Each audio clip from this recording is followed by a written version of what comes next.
2 minutes to meditation. 2 minutes.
One more minute.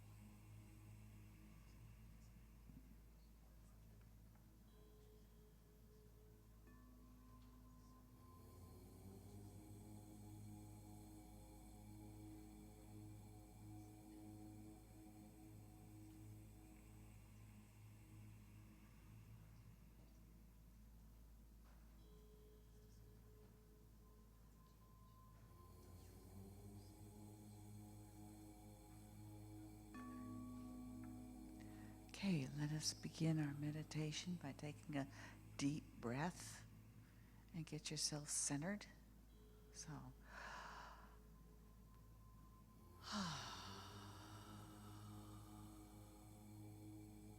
let the cares of the world go past you.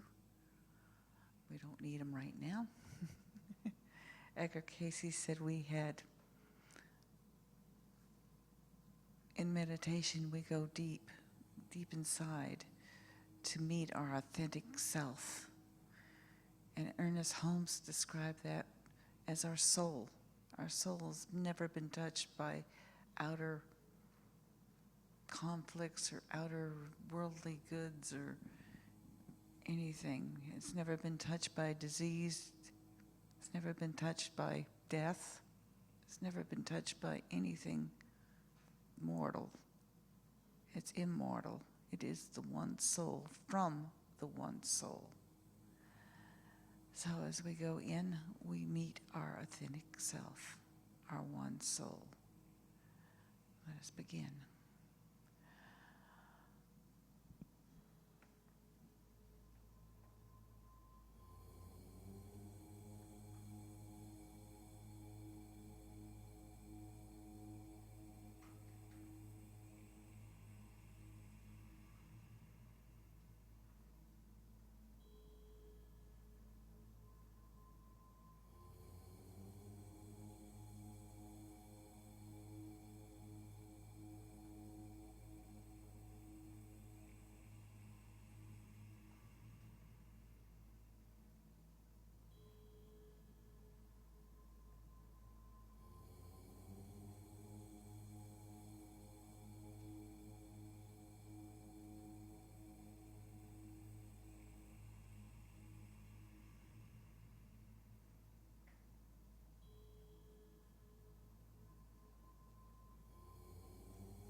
If your mind starts to wander, bring it back to your center.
Gently bring yourself back into the room.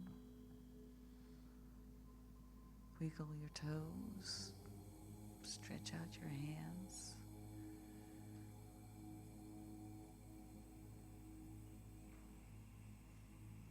Come back into your body or the room. Service will begin in 10 minutes.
Let's get started with our opening song. Good morning, everybody. How is everybody this morning? Good. Good to see you. So we're starting with our opening song, One Big Family. Stand up and sing. Oh, and the praise team is coming out to sing with me.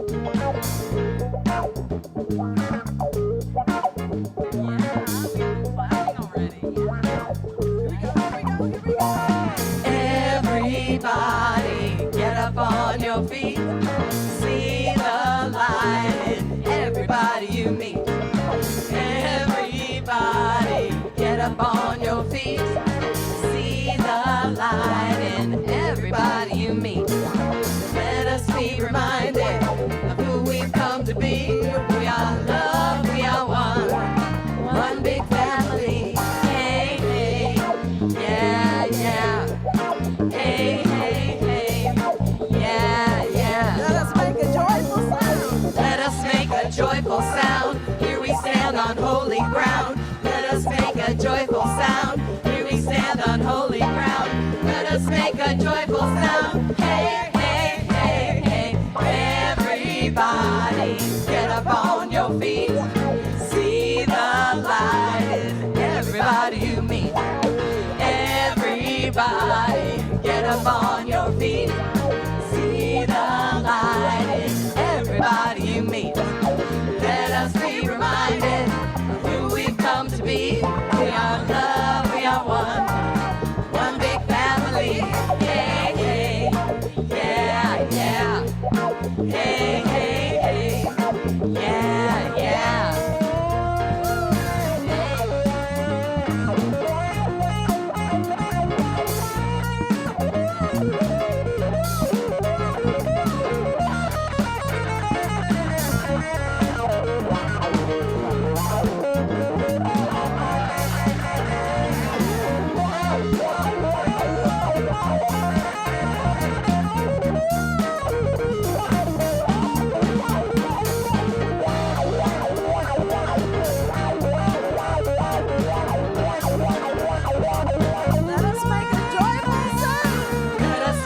Joyful sound. Here we stand on holy ground. Let us make a joyful sound. Here we stand on holy ground. Let us make a joyful sound. Hey, hey, hey, hey, everybody. Everybody, get up on your feet.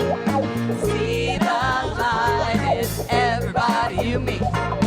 Everybody, get up on your feet. See the light in everybody you meet. Let us be reminded of who we've come to be. We are love, we are one big family. Hey, hey, yeah, yeah. Hey, hey, hey, yeah, yeah. Hey, hey. Hey, hey, hey, yeah, yeah. Hey, hey, hey, yeah, yeah. Yes, yes. Thank you, praise team. Fantastic. Valerie Joy, Reese Whitaker, Elizabeth McCracken, or Elizabeth Jade, I'm sorry, Gretchen Vogel, Renee Tobias, and our incredible band, Billy Johnson, Dwayne Pate, and Dave Morishat Bick, everybody. Yes. And Valerie Joy Fidmont, our music director. Fantastic. Thank you. So welcome to CSL San Jose. I am the Reverend Cheryl McCreary. I'm your senior minister. I'm so glad to be here. So glad to have you here. And we welcome you with open arms because we truly know we are one big family. We are, each of us, unique expressions of the one, and we're here to shine and to fly and to support and to love each other, and that's what we do in this community. So welcome, welcome.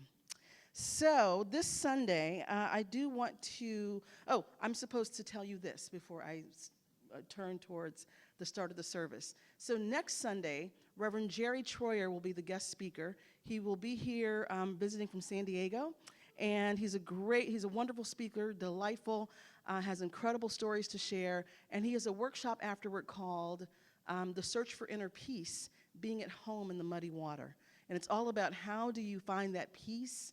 How do you be at home when everything's murky and coming up and all over the place, right? How do you find peace in the midst of that? I know Reverend Jerry from his work in Phoenix, so he's fantastic. He'll be here next week. All right, so let's start this service. Let me tell you who is serving today. So the meditation was facilitated by Laura Chasmar. Thank you so much, Laura. Beautiful meditation.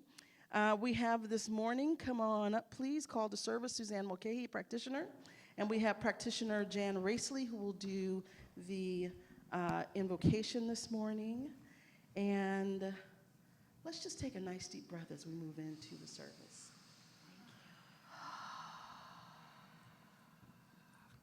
As one big family, taking one big deep breath together. It's time now to take the energy of what we created already and draw from it and bring it in and come to center as we ground with the ringing of the bowl.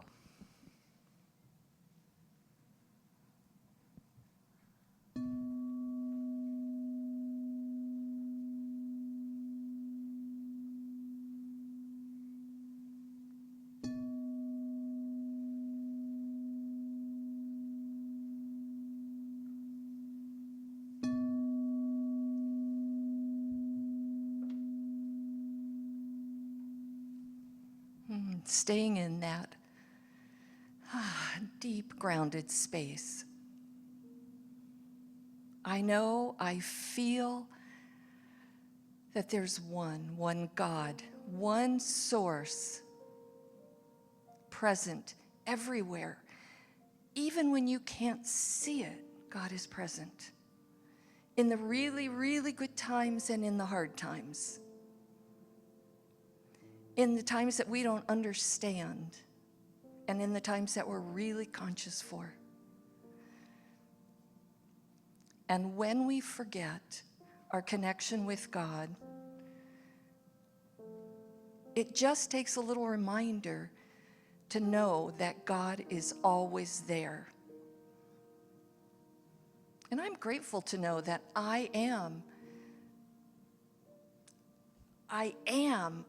a physical emanation of God. I'm the only one like me, just like everyone out there. There's only you. And you are that beautiful expression of God. And I can feel it in this room today. moving through everyone and truly seeing the light in everyone. And so today I'm grateful to participate in the love that's here, to be receptive to what I hear from those around me and from Reverend Cheryl's message. And I am open to release that which no longer serves me. For I don't need to carry anything but love and light with me. So I am grateful for all of you that are present in person and online and everybody we don't know. Because you are those expressions. And then I know that God is always around me. So I take a deep breath and I settle into that peaceful place, that joyous place. And I smile as I release my word, knowing that it is already done. And we anchor by saying, and so it is.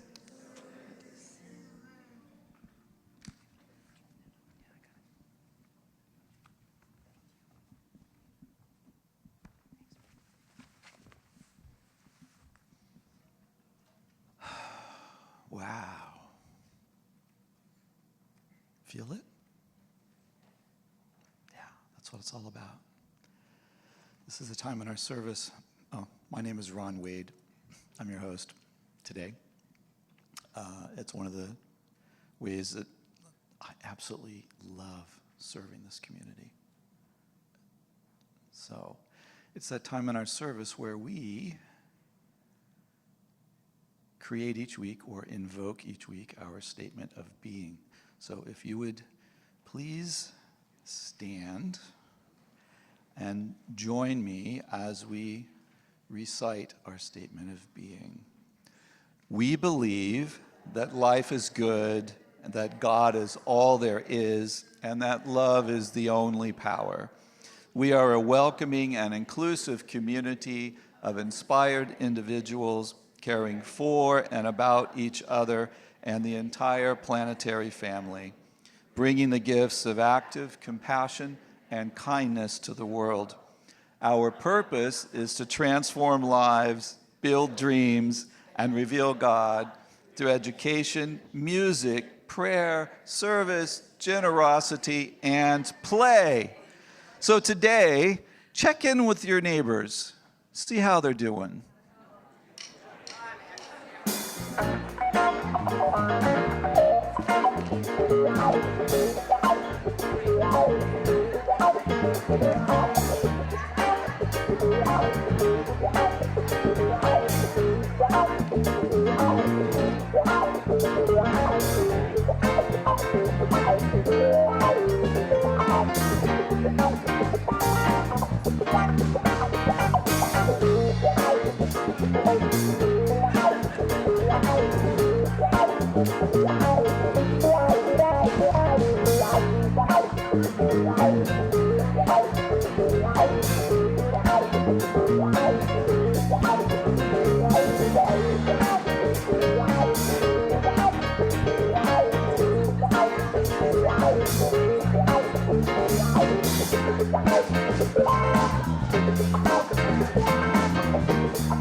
Okay, everybody, if you could move back to your unassigned seats, that would be cool. Please go back to your neighborhood. Move back to your neighborhood, please.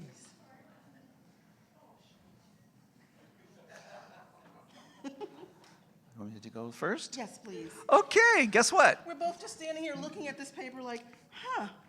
It's not in the order of the slides, that's why. But we have it memorized.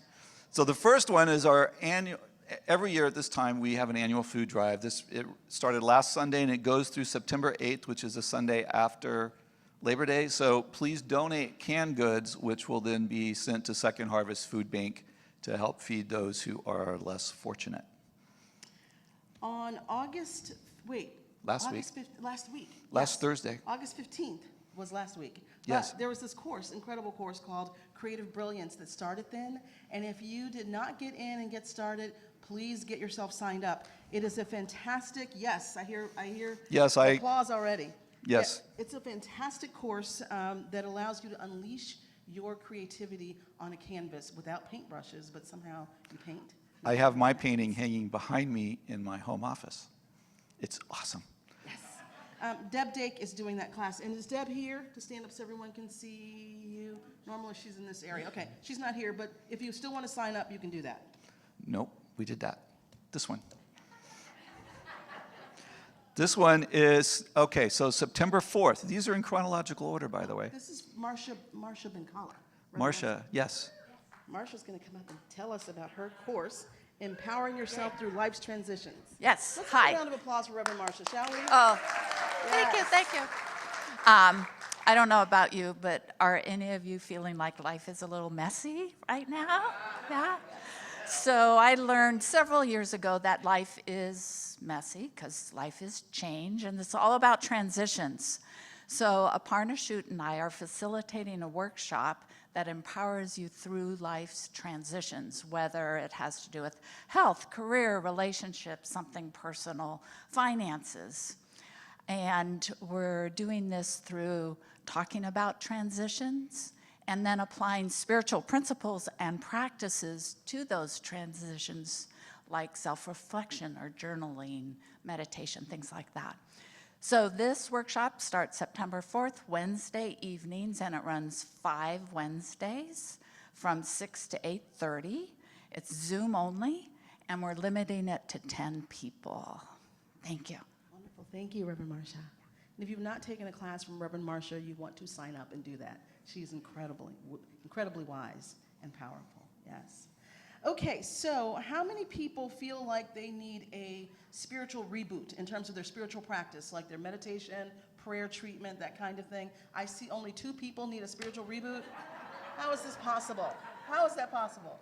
Well, you are in luck because starting September 10th, I will be offering this class called Reboot Your Spiritual Operating System. We'll be focusing on meditation and treatment. So even if you've taken this class before, it is a certificated class, which means it is one that you need to become a practitioner. But regardless, if you feel like right now you need some extra grounding, extra anchoring to get really deep into your spiritual practice, to actually get a spiritual practice and be consistent, this is the course for you because we'll be rebooting ourselves over that 8-week period. So sign up for that. And then the next one I'll talk about really quickly, or actually, Ron, you want to take that one? Yeah, guess what? Practitioner Year 1 training is starting in the fall with Term 1. You have to start with Term 1 before you can get to Term 2 and 3. So if you have the prerequisites and you are called to become a practitioner, please have a conversation with Reverend Rochelle as well as sign up for Practitioner Year 1. We are going to go on an amazing journey. How many people want to be practitioner? Right? Practitioner is an ecclesiastical role in our center that's like being a coach, like a spiritual coach, sort of.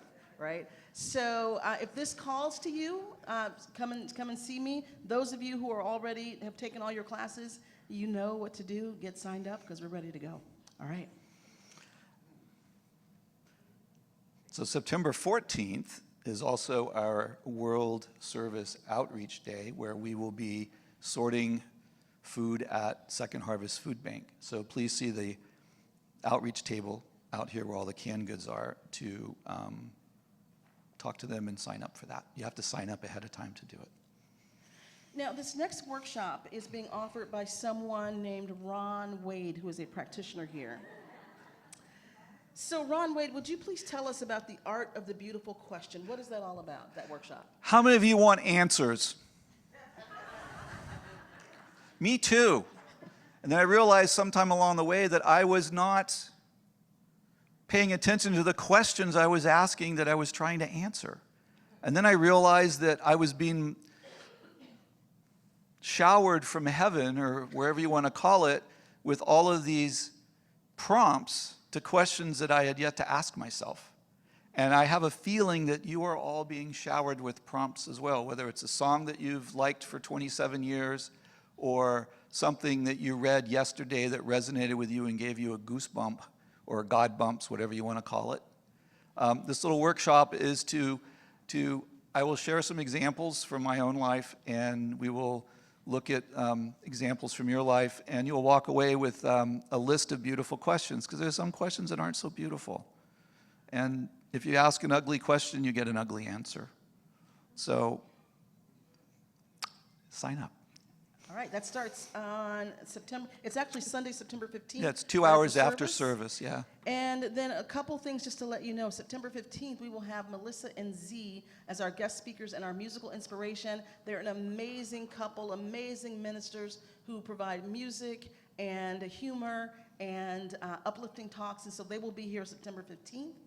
And on September 21st, Gypsy Soul is coming. They're doing a benefit concert here at the center. This is their only Bay Area appearance. So if you love Gypsy Soul, or even if you're not hip to them, check them out on Facebook, Roman and Celeste. They're this incredible couple, and music just is so powerful expressing through them. So they will be here September 21st. Get your tickets. I think that's it, Ron.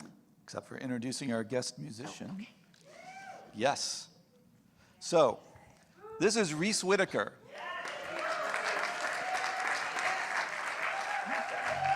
With a C, Reese with a C.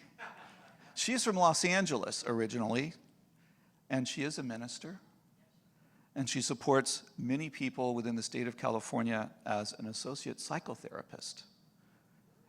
She's served a range of positions with the Metropolitan Community Church in LA, primarily as a praise and worship leader at Founders Metropolitan Church of LA, and most recently sang with Ricky Byers' Be Hood Sunday devotionals in LA.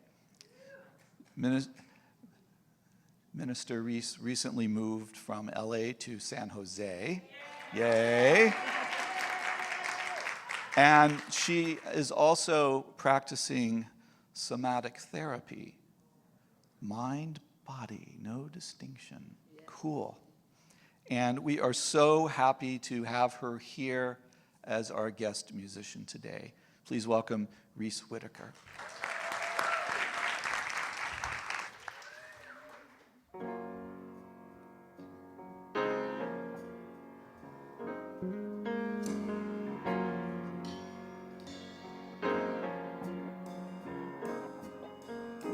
Already in faith is my friend today, and I see my life in a different way. I'm not excited, no, and I'm not crawling in despair, but I'm better than I have been.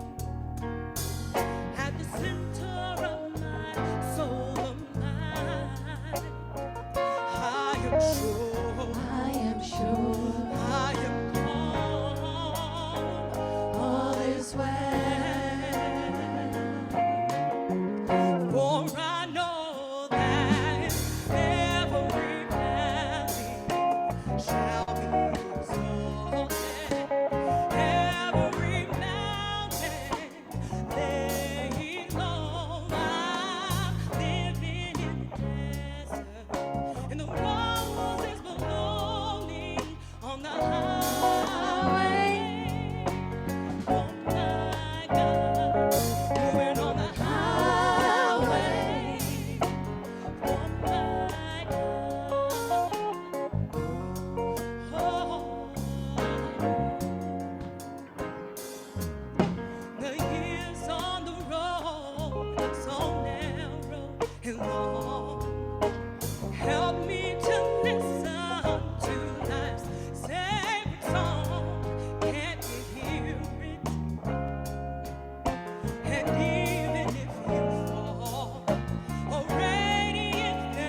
hitchhiking on the highway. Oh, you gotta do the work on the highway.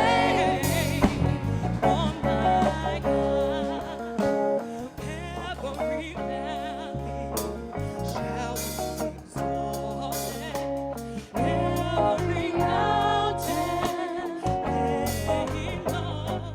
I'm living in the desert, and the rose is blowing on the highway.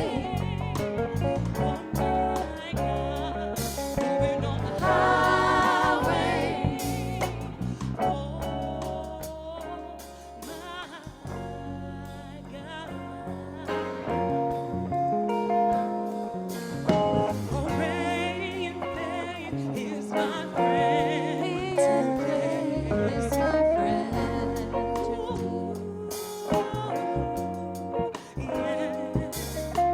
Oh, radiant faith is my friend Faith is my friend.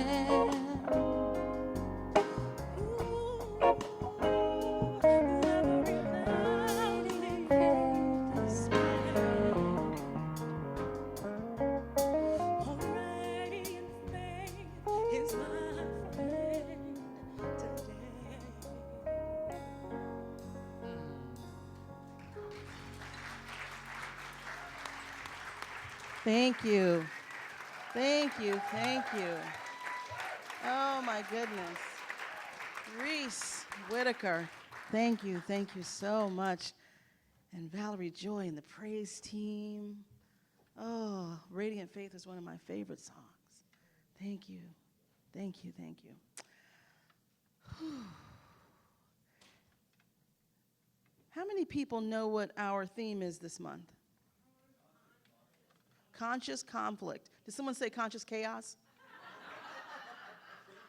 I feel like that. How many people want this theme to be over this month? I love when a theme emerges or when I select a theme, because typically what happens is I get to practice it. And I am ready for this theme to be over. Ready for it to be over. So conscious conflict is our theme this month. And we've been talking about how the root word of the word conflict, like so frequently we run away from conflict, or we think conflict is like this clashing and fighting, and it is that. But what's interesting is that the root word of conflict comes from the Latin conflictus, and it means to strike together. To strike together, right? Not strike against, strike together. And so if we begin to reframe and rethink conflict, is how do we strike together?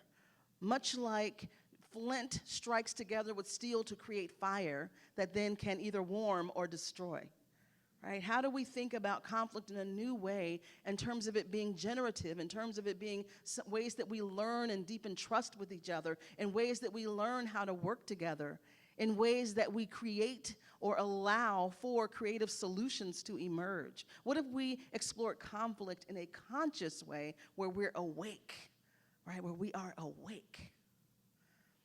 So one of the things I talked about is a definition then for conscious conflict, which is the ability to truthfully respond to conflict, right, to disagreement, in ways that generate insight and empathy and oneness and creative resolution. That's what we've been talking about this week, or this month. And so really looking at, we looked at a few things earlier in the month.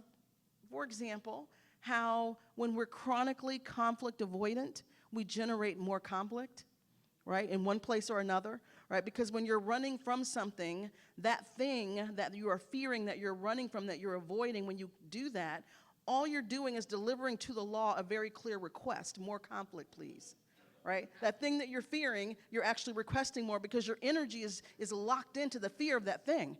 Right? I want to avoid conflict, right? Sometimes it's unconscious. But what we're doing is we're creating this energy, this energetic, this generator, this stickiness that locks us right into conflict. So yes, we may avoid conflict at work, but we walk right into it at home, right? Or we walk right into a road rage situation on the road, right? So we run from it one place, but it shows up another place, right? So we talked about that. We talked last week about how important it is in any conflict to put ourselves in the other person's shoes, right? In an attempt to understand, not condone behavior, but to begin to understand why they may be responding or acting or behaving or acting out in that way. And it doesn't mean you condone the behavior. It doesn't mean you don't set boundaries. It doesn't mean you might not want that person and their highest and furthest good away from you. But what it does is it allows you to begin to practice empathy, which is actually understanding what another human being, another reflection of God, another expression of God is going through or experiencing that's causing them to act or react in certain ways. Are y'all with me? Yeah? So this is what we sort of walked through in the last couple of weeks. And one of my favorite quotes that I'm going to share with you now is at the heart of this week's talk, and actually this whole month. And it's a Rumi quote that says, "Out beyond ideas of wrongdoing and right doing, there is a field. I'll meet you there. When the soul lies down in that grass, the world is too full to talk about. Ideas, language, even the phrase each other doesn't make any sense." Right? When you're in the field, even each other doesn't make any sense. Because what Rumi is referring to as the field is what we know as the all that is, as source, as first cause, Ernest Holmes calls it. God, the creator, whatever you want to call it, right? That is the field. That is the space and the place where conflict does not exist. It is the source of all things. Right? It is the place and space back of the appearance. It is the space and place where miracles happen and generate in birth. It is the space and place that holds all the solutions and that holds all sides. There's an interesting thing in science, and it's also mentioned in Science of Mind, and it's the law of polarity, and that is what we live through, and we operate through this law of polarity. So the law of polarity says for any known thing in the universe, there is its opposite, right? For any known thing, there is its opposite, right? And so there's this spectrum of dualities that we're walking through, good versus evil, right? Man versus woman. Like there's all these binaries, left versus right, Republican versus Democrat, right? There's all these binary choices that we appear to have that create conflict, right? And that's the law of polarity. It says that anything that appears, there is its opposite. But the paradox is that both sides of the polarity are integral to the whole. Right? Both sides of that polarity were birthed out of oneness, were birthed out of one source. It's just expressing differently through different people. Because here's what we know in this teaching. Each of us is made in the image and likeness and out of pure spirit. We know that each of us is a unique expression of the one source, one life, one power, one presence. That is what we know. And so what's happening when I look at this room, and I love standing here because I look and I see so many individual expressions of the one and the way the one shows up. Look around the room, look around you. Each one, we're all from the same source, and yet we're all expressing uniquely. And what happens is it appears that we are separate. It appears that we are different. It appears that we may have enough difference that we want to fight about it, right? And we create wars about it. But the truth is that even in a scientifically proven way, we are only 99.9% alike genetically. Right? There's like 0.1% that we're even different genetically, even though we look so different. Right? And so we get trapped, we get lost in this idea of separateness, of the other over there. And we forget that we all proceed from this one source. So when you think about this law of polarity, right, everything that exists, there is its opposite. Yet, all of it is a part of the one. All of it is expressing as the one. So how do we get these opposites, right? So if we look at it from a collective, or actually, let's look at it from the individual, right? So if we're looking at it from an individual expression, individual incarnation, right? So each of us is created out of the all that is, and we emerge through our specific, unique characteristics, right? Our genetics, our unique thoughts, our unique paradigms, our unique values that our family held, our unique stories that we tell, our unique cultures, our unique foods. The Spirit expresses through that framework, through that Jello mold. Who was with me in a class where they were talking about the Jello mold that human beings are? I can't remember what that was. But it's like Spirit expresses through that mold in a very unique way, defined by the mold, defined by us, and how we're made. And it expresses through the other in the same way, through that person's beliefs, that person's ideas, that person's values, that person's family, that person's ethnicity. Right? Spirit expresses uniquely through that individual. And to the two individuals standing there, it looks like we're really different. And we do have glorious differences and glorious things about ourselves that are unique that we want to celebrate, and we each proceed from the same source. We each proceed from the same source. And so this law of polarity, when we begin to have greater comfort with complexity and greater comfort with knowing that there is the right and left, and then there's God behind it, right? It gives us equanimity. It gives us the ability to navigate through with more calmness, with more flow, with more peacefulness, right? With more and deeper and richer understanding. And it's not easy. This sounds really great up here, but it's not easy, right? It's not easy to navigate through those polar opposites. So what does this look like in real life, what I'm talking about? How do I see behind the other person who is in my face acting a fool? How do I do that, right? How do I spiritually do that, right? I know what you're saying. I know the questions you have, right? Or how do I see the truth behind someone who's so unhealed, and yet I have to interact with that, right? This is the real life stuff. Like, how do we actually do this?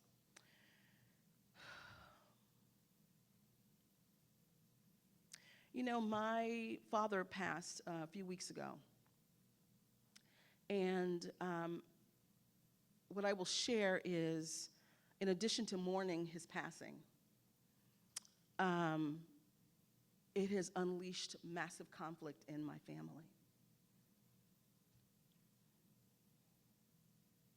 In ways that that are stunning to me to experience.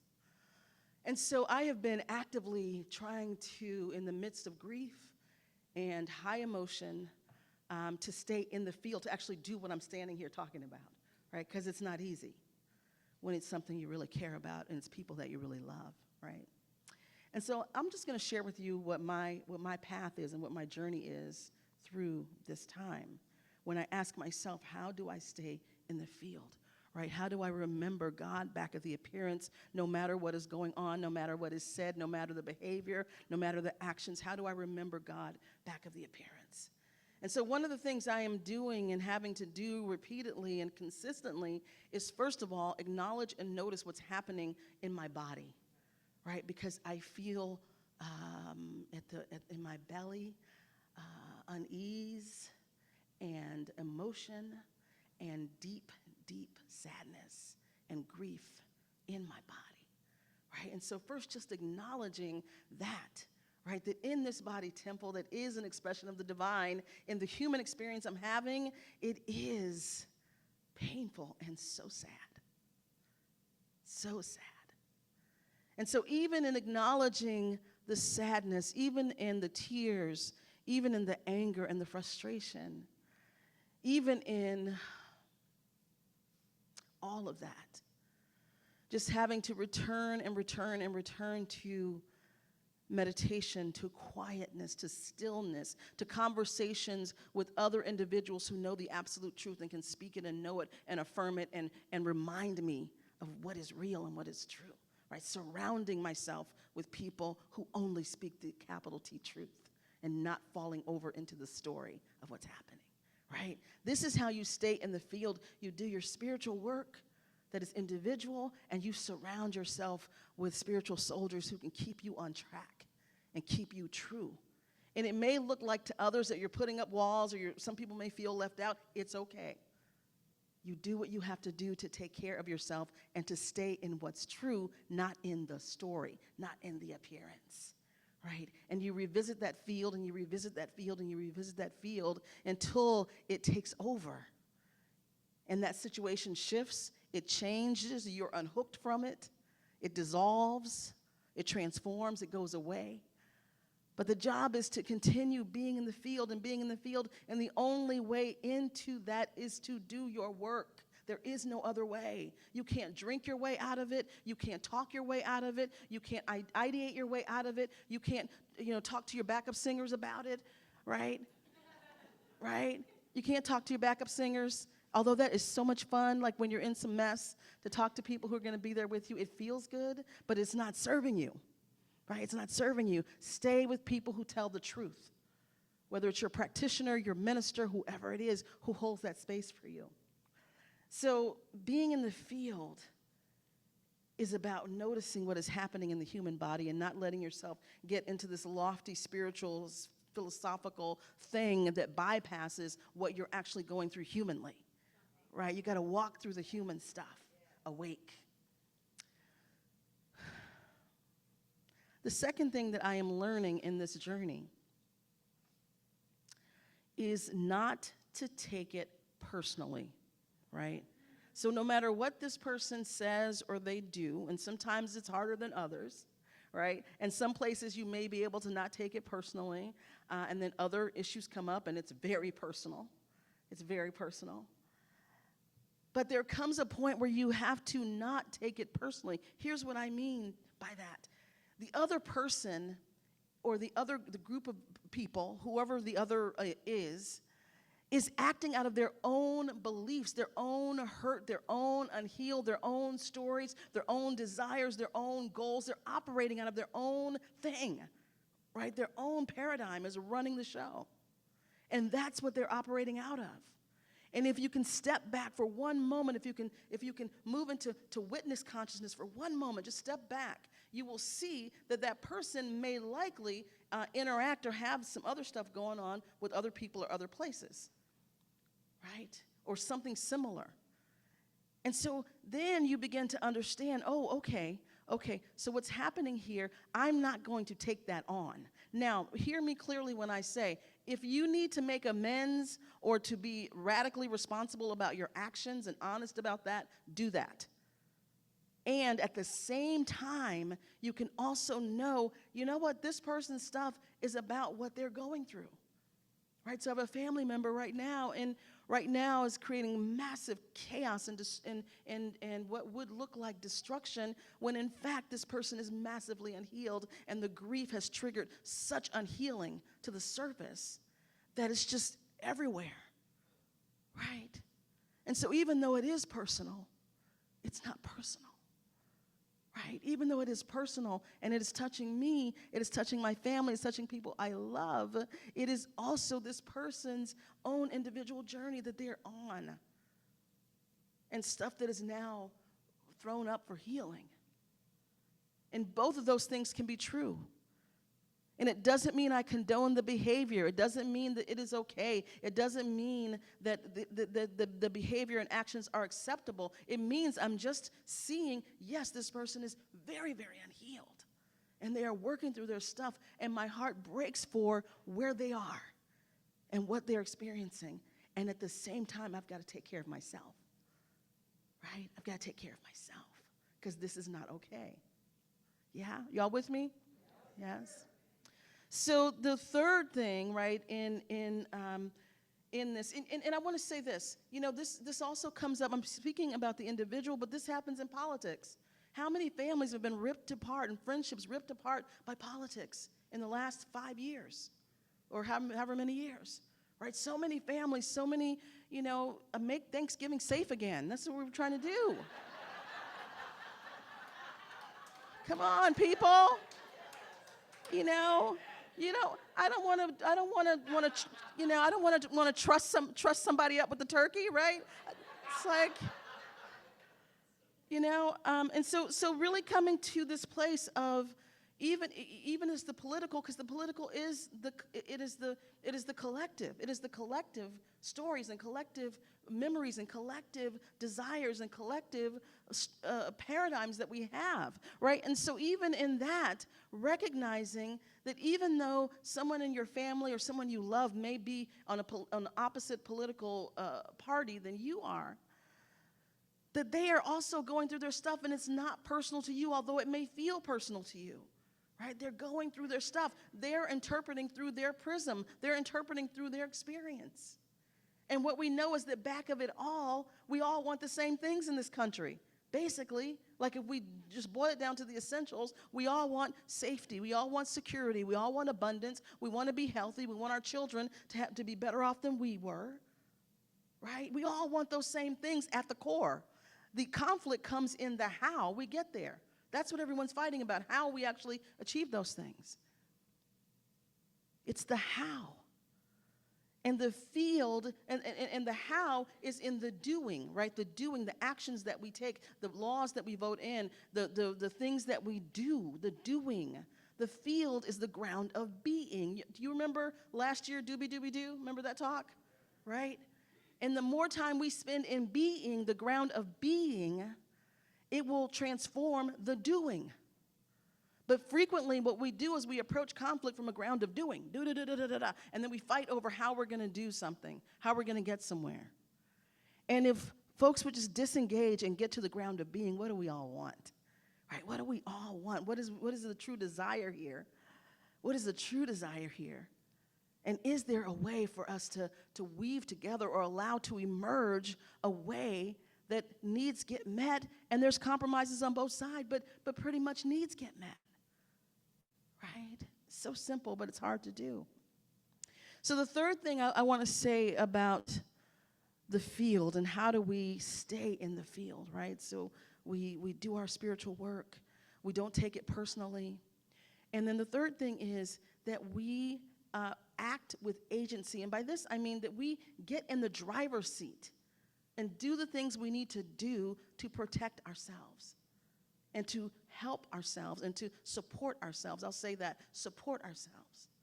So this may look like you need better boundaries, right? Clear boundaries that you hold with an individual or a group of people, and that you just hold those boundaries. This is my boundary. This is what it is. This is what I'm doing. This is what I'm not doing. This is what I accept. This is what I don't tolerate. Right? And so holding those boundaries is a way to get into your driver's seat versus letting someone spew all over you their stuff, and then you're trying to do the cleanup on aisle 6, right? Trying to get yourself together. Yeah? So setting really good boundaries, setting really good boundaries, clear boundaries is a beautiful, powerful thing. The other thing you do to get in the driver's seat, right, to act with agency, meaning you drive your life, right, is to make a clear request. So much conflict comes out of an unclear request or an unrequested request, which is called an expectation, right? I have an expectation you're going to do something, but I've never made a clear request of what I want you to do. Then when you don't do the thing I want you to do, now we're in a fight, right? And many times it's so hard, it's so difficult. I have been a coach for 20 years. I've been a practitioner for 30 years. It is so hard for people to make a clear request. It is so hard for people to make a clear request. Just say what you want, right? What do you want? Just tell me what you want. What do you want me to do? Now, I have choice of whether I'm going to do it or not. The other person can agree or not agree to do that thing. But you can't have an unspoken request. You're expecting someone to do something because this is the way it used to be, but you haven't really asked for that thing, and then get mad when they're not doing what you want. That's insane. And that happens all the time, right? So in addition to setting clear boundaries and holding clear boundaries that really support you, it is important to make a clear request for what you want. And sometimes it means take a deep breath, get yourself grounded, and just ask for what you want, right? In a very clear, specific way. You don't need backstory. You don't need context, right? You don't need a long story. You know, the other thing, I used to do sales training, and, sometimes it would happen where someone's nervous about making a sale, and so they start talking, and doing all this context, and then in the middle of all that is the request or the ask, right? Or the call to action. It's called burying the lead, L-E-D-E, right? It's like, in all that stuff, I'm not clear what just happened. Right? Because there was a request in there somewhere, but I'm not clear. Or getting emails like that, where it's like, I'm reading this email, I'm reading all this stuff, and I do not know what the person wants me to do. Right? And then I have to look at it microscopically, and it's like, oh, okay, buried in paragraph 7 of line 2 is the actual request they're expecting me to respond to, right? And so I'm a part of this. I'm joking, but I'm really not. Here's the thing: just ask for what you want in a simple, clear, straightforward way. Just ask. Just say what it is you need. Make your request and make it clear. And when you begin to do these things, it lessens the friction and confusion that then creates conflict, right? That then creates conflict. And this is why chronic conflict avoidance creates more and more conflict, because you're avoiding getting into conflict, and you're putting on a mask of being nice, people pleasing, and then, not really saying what you want, but expecting someone to do something, and then they don't do it, and now we're in conflict. Right? So I want you to take these things with you today. To stay in that field that has nothing to do with anyone else, and I want to make this very clear. The other person does not have to be in the field for you to be there, right? This is not about a dialogue. This is about you and spirit, right? So the other person doesn't have to even know what's going on for you to be in the field about a situation. And you being in the field, you recognizing the presence of God, you knowing the presence of God expressing as you and as the other, you knowing the totality, the immensity, the power of the all that is, that cannot be altered, that cannot be destroyed, cannot be disturbed, cannot be shaken, you anchored in that rock shifts everything. Right? And so the first thing is you got to get into that field, and to stay there, you've got to notice what's happening in your body. It's called somatic, right? It's somatic, understanding what's happening within the body, what's happening physiologically, and get to a place of flow, right? The second thing is don't take it personally.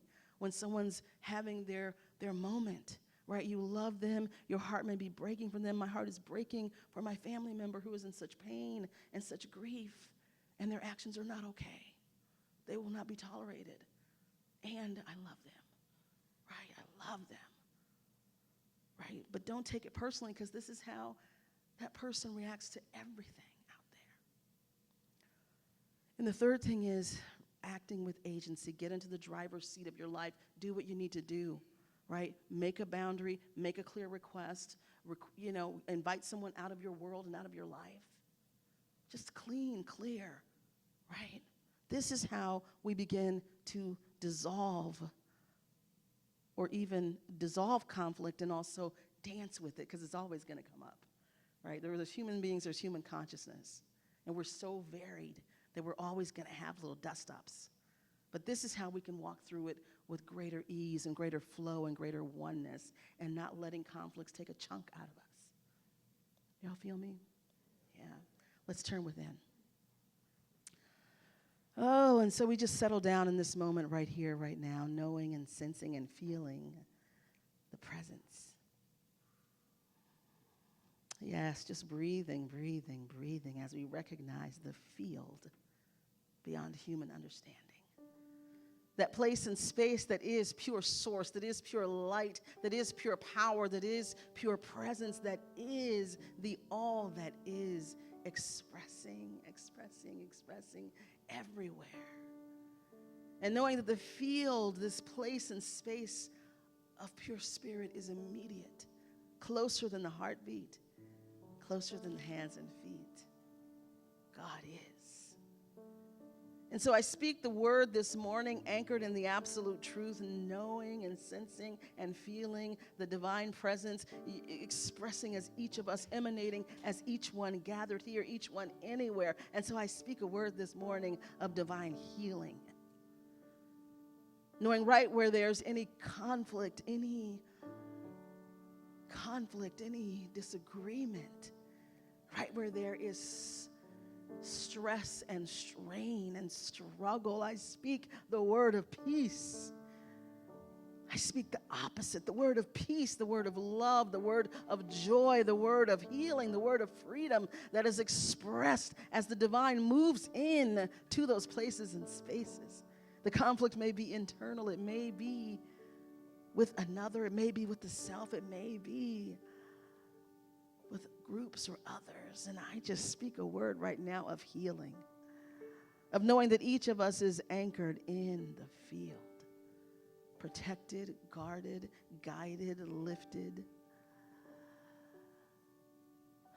Allowing the divine to move through each of us, through our words, through our actions, through our activities, through our next steps, allowing divine right action to move into expression. And so I just claim a mighty healing this morning, a mighty rising this morning, a deep peace anchored this morning, a love expressing this morning. And I proclaim freedom this morning for each one. Freedom this morning. And so I'm grateful to know this truth, and I'm grateful to be here. I'm so grateful to be awake as we walk through life as a community. Oh, I know all is well. All is well. This community is blessed. This community is blessed. And so I release this word because it is complete. It is done. We say together, and so it is. And so it is. Amen.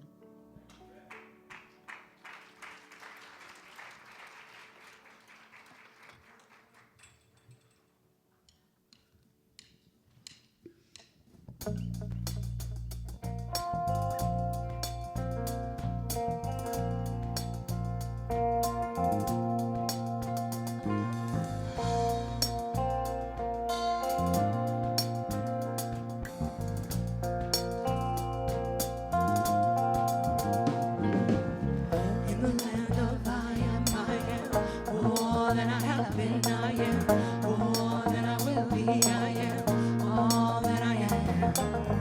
In the land of I am more than I have been. I am more than I will be. I am all that I am. In the land of I am more than I have been. I am more than I will be. I am all that I am. In the land of I am more than I have been. I am more than I will be. I am all that I am. In the songs of all my great grandfathers, and the dreams of all my great grandfathers, and the day to rise beyond the pain, all they, in me. And I am more than I have been. I am more than I will be. I am all that I am. In the land of I am more than I have been. I am more than I will be. I am all that I am.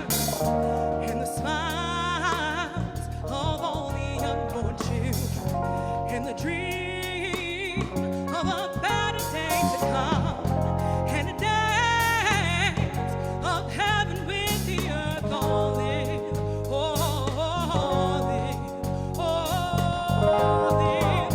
in me. I am more than I have been. I am more than I will be. I am all that I am. In the land of I am more than I have been. I am more than I will be. I am all that I am. Been robbed and disgraced, abused and displaced. Been robbed and disgraced, abused and displaced. Been lied to.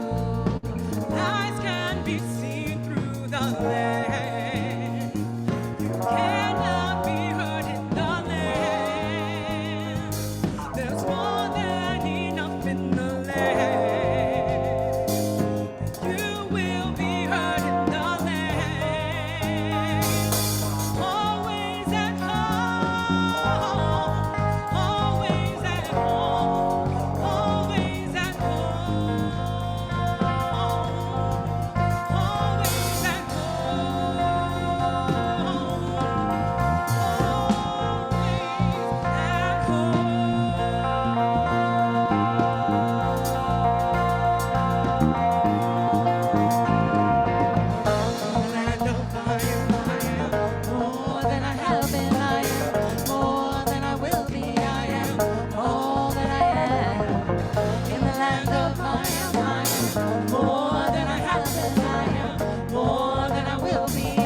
In the land of I am more than I have been. I am more than I will be. I am all that I am.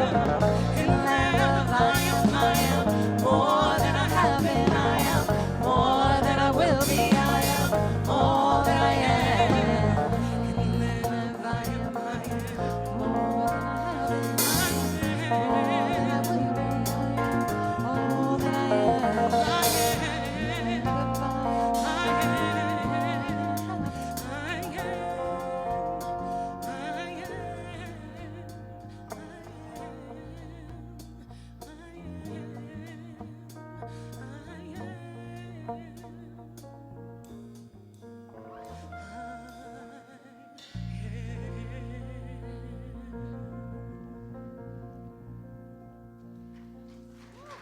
Beautiful. Thank you, Reese.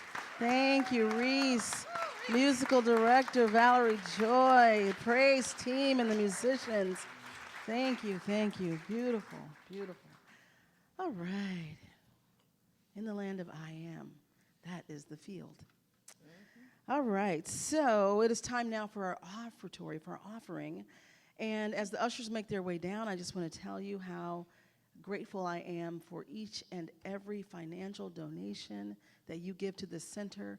It keeps this 25,000 square foot campus alive with air conditioning and lights and musical equipment and all the things it takes to run this building and the ministry. So thank you for your gifts, for your tithes and your offerings. So I ask you now to go ahead and take those into your hand. If you're giving today or if you're giving online, just symbolically take it in your hand over your heart and read the giving affirmation with me, please. From the love of pure spirit within me, I bless this gift. I send it forth to heal and bless and prosper. It is evidence of my faith and my belief. It does great work in the world, and it returns to me multiplied abundantly. And our offering song is God is my source, yes.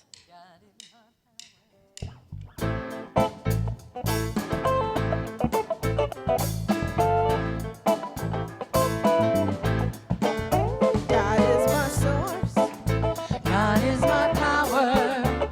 God gives me everything I need. So I give thanks for all my blessings. God gives me everything I need. God is my source. God is my power. God gives me everything I need. So I give thanks for all my blessings. God gives me everything I need. Love is my source. Love is my power. Love gives me everything I need. So I give thanks for all my blessings. Love gives me everything I need.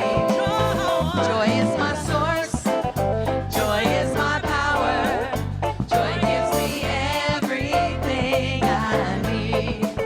So I give thanks for all my blessings. Joy gives me everything I need.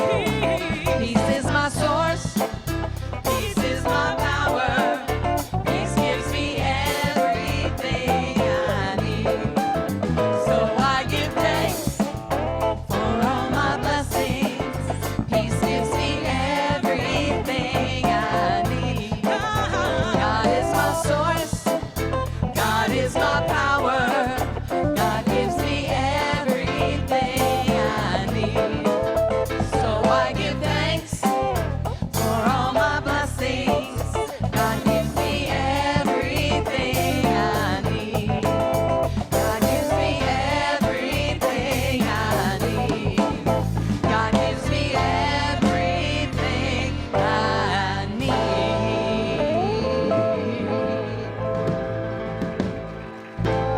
Yes, yes. We have the best house band and praise team in town. Love it. Y'all are amazing. All right, so who is here for the very first time? Don't be shy. Hello, welcome, welcome. Who else is here for the first time? Raise your hand. Hey there, lots of people. Welcome, welcome, welcome. So good to see you. So glad to have you here. Welcome home. You are welcome here. If you would like to learn more about the center, there's a concierge table out in Fellowship Hall, and you can get lots of information there. There are refreshments there. There's coffee there. And please say hello to me. I would love to meet you and happy to chat with you about the center. So Jennifer Bick is making her way down with the kids and the teens. The teens. And while Jennifer's doing that, I'm going to also ask for the practitioners to make their way to the front. The practitioners, you will notice, have on a purple stole, and that is to let you know they are in service. They're the ecclesiastical arm of the center, and they're here to pray with you, to speak with you, to counsel with you. So if you need prayer today or at any time, reach out to one of these lovelies in a purple stole. Jennifer. Thank you. Good morning. I'm Jennifer Bick. I'm the director of the Youth and Family Program. And for those of you, thank you. For those of you online who didn't hear it, we've been coached at teen camp over and over again. You don't ever call them kids, you call them teens. So the teens are here today, and Jackson Diamond was our volunteer. Thank you so much. Wonderful teens. Love it. Did you know I taught high school for a year? No. I was director of theater at a high school for a year. Yeah, I loved it. I loved it. Yeah, I've done lots of things. I'll tell you later. Okay, so now it's time for our, what is it time for now? Our final song? Yes. See, I started talking to you, Mitzi, and now I'm like all out of it. Yes, so stand up. Let's sing our final song, I Release, and then Ron is going to do our benediction, and then we're out of here.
Benediction, really quickly, there's a leadership briefing at 12 o'clock for those of you who got that email.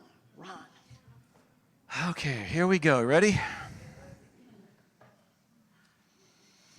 I am anchored in the field of peace. I am anchored in the field of peace. The field of peace is anchored in me. The field of peace is anchored in me. I am peace. I am peace. And so it is.